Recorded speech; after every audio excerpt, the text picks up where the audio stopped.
Now question comes, why the long distance transmission is done at high voltage. Generally all of you have seen such power distribution from one city to another city. So what we will say, generally all of you know power loss is written as I square R in series connections, and R of a resistance is written as rho L upon A. So to reduce the power loss we have to reduce the R. Now rho cannot be changed, L cannot be changed, we can change the area. It means if we increase the area, resistance decreases, and when resistance decreases, power loss can be minimized. But at the same time, if we increase the area, it will affect the cost also. So what we do generally, suppose I take an example. Suppose we have to transfer the power, and that power is given you 11,000 watt from one place to another place. And suppose we are transmitting at 220 volt and we are transmitting it at 22,000 volt. Different voltage we are transferring.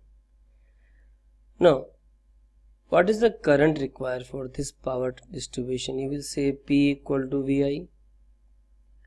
I can be written as P upon V. If you calculate it, I think you will calculate 50 ampere here and you will calculate 0.5 ampere here.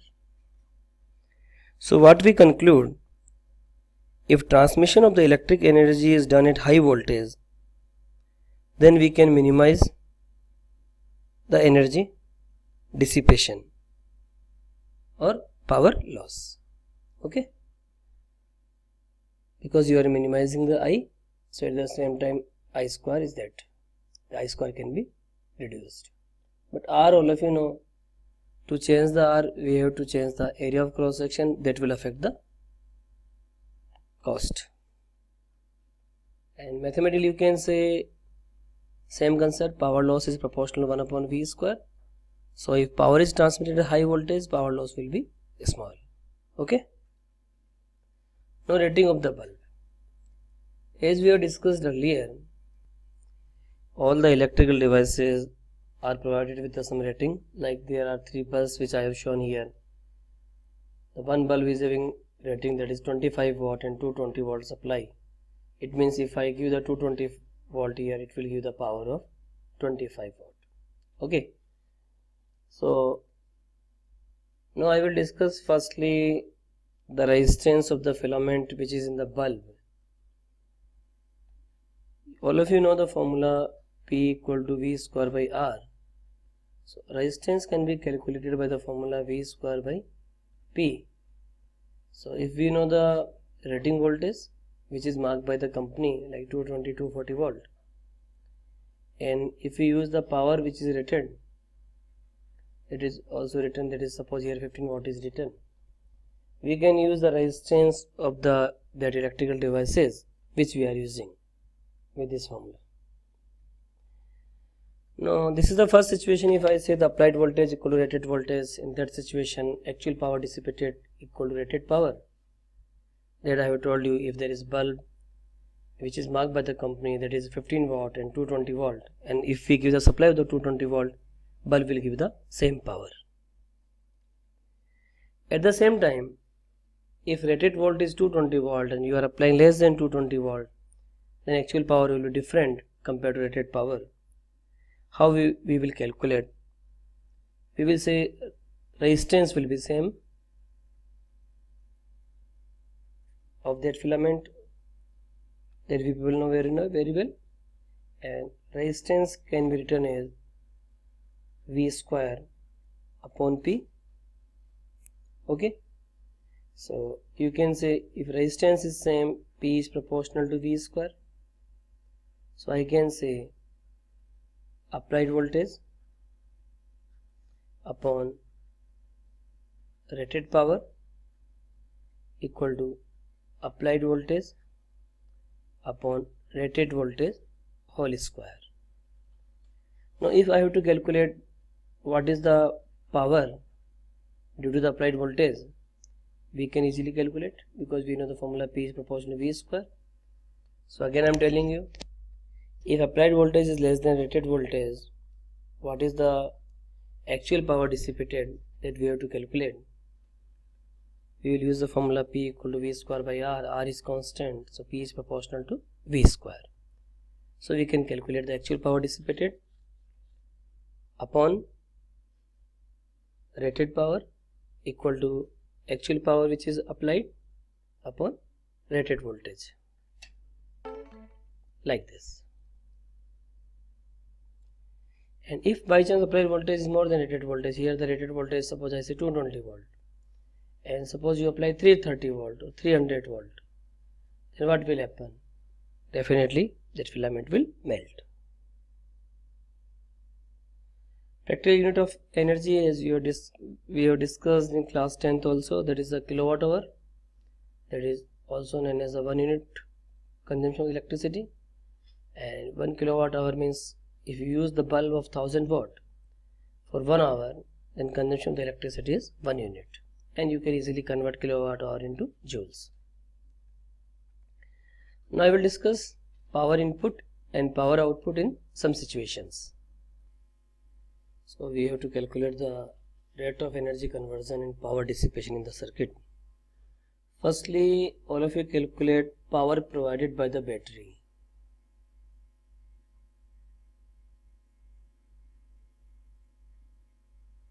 All of you calculate. I think I told you that we will use the formula EI in such case. What is EMF? That is 12 volt. And what is the current through the battery? That is 2. You will say 24 watt. Okay. Then tell me what is the dissipated power in the battery. You have to tell me power dissipated in battery. You will say we will use the formula I square R because internal resistance of battery is given me 2. So I square R means current of the 2 ampere is flowing, so 2 into 2 square into 2, you will say 8 watt. So what is the power output of the cell? P out by cell. I will say power produced is given by 24. Out of 24, 8 watt is lost. So you will say 24 minus 8, it is 16 watt. It means this is the power which is available in the circuit, that will be used by the component of the circuit. How many components are there in the circuit? There is only resistance. It means power dissipated in resistance must be 16 watt, and that also we will verify. Power dissipated across the resistance, again I will use the formula I square R. Current is 2, resistance is 4, so that is 16 watt. So I hope it is matching from this 16 watt. So our assumption and calculation is true. So I will show you in the slides. Battery provides you this much power. This is loss in power inside the battery, and this is the power output, and that is the, I have written here energy dissipation, but all of you know this is rate of the energy dissipation or power dissipation in 4 ohm resistance. Finally you get this. Now power in a shortcut circuit. Again a very good question is this. Firstly tell me what is the power provided by the battery. Power provided by battery. We will use the formula EI. What is E12? What is the current? 6. You will say 72 watt. Okay. Then you tell me what is the power loss inside the battery. So I write it. Power loss inside the battery. I will use the formula I square R. What is I? 6 square resistance is 2, that is also 72 watt. Okay, now we will calculate the output power. All of you will say 0, no power output is there. Okay, so I will show you slides. Power produced is 72 watt, power loss 72 watt, net power output is 0. Net power output of the source will be also given by VAB into I, and all of you know short circuit situation, resistance is 0. Now I will discuss the maximum power theorem. Suppose I say I have the battery of EMF E, internal resistance small r, it is connected to external resistance capital R as shown in the diagram. Firstly, all of you calculate the power supplied or power given to the load. All of you know power will be written as I square R. I is the current in the load and R is the resistance of the load. And what is the current? Current is net EMF of the circuit upon net resistance of the circuit. So I think we can write like this. So this is the expression for the power given to the load, like this. We have to discuss the maximum power theorem, but we should know condition for minimum power also. For minimum power, all of you just look at this expression, and I think all of you can easily get power will be minimum when resistance tends to 0, because you are multiplying the 0, and similarly it will be minimum when resistance tends to infinite, because it is divided by the infinite also. So it is visible to all of you. You can easily calculate, because when you write it in the form of the E square upon 1 plus R by R, you will get it. We have to calculate for maximum power. For maximum power, you can say dP by dR should be equal to 0. Now you please differentiate yourself and solve it, and I'm sure I will show in the next slide also that you will get the result R equal to capital R. It means power given to the load will be maximum when there is resistance matching. In the alternating current chapter we will discuss this is known as the impedance matching also. So when external resistance equal internal resistance, power given to the load will be maximum. And what is that maximum power if I have to calculate in terms of the small r? What I will say, P equal to E square small r, then small r plus r whole square, I will say that is 2r whole square, I think it is 4r square. So what we get, that is E square upon 4r. Okay, so I will show in the next slide also this. This is the condition for the minimum power as I have discussed with you, and this is the that expression how we derive the formula that the internal resistance equal to external resistance, power given to the load will be maximum, and this is the power transfer to the load by the cell, that is maximum power that we have discussed, that is E square upon 4r. So power given will be maximum when internal resistance equal to external resistance. I hope it is not clearly written, but you can understand. External resistance equal to internal resistance. Let me put here comma so we can separate it. It is called impedance matching. There are some misconceptions which also I want to discuss here. I think we have discussed the, if I say this is circuit, there is battery of the EMF E, internal resistance small r, it is connected to the external resistance capital R, like this. Now we have discussed the expression for the current, that is E upon R plus R. Power also we have discussed, that is I square R, you can say E square R, R plus R whole square. Now if I say R equal to capital R, we have discussed power is maximum, but what is the situation for the current? In this situation you will say I equal to E upon 2R, and I think all of you know current will be maximum in the circuit when R equal to 0, external resistance is 0. So when external resistance is 0, there is a maximum current that is given by I equal to E by R. But at the same time, when we say R equal to 0, we were discussing the last slide, power distributed or power given to the load will be 0.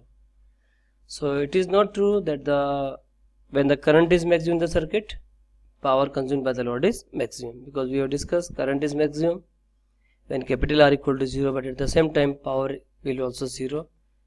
But when power will be maximum, current can be written as E by 2R, like this. So let me just pause the video and read it.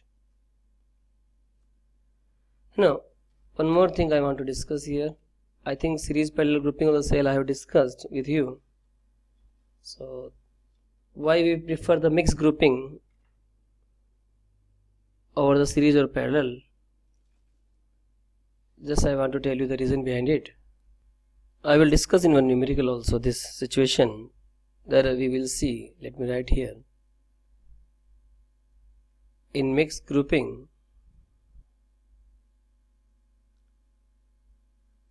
current and power.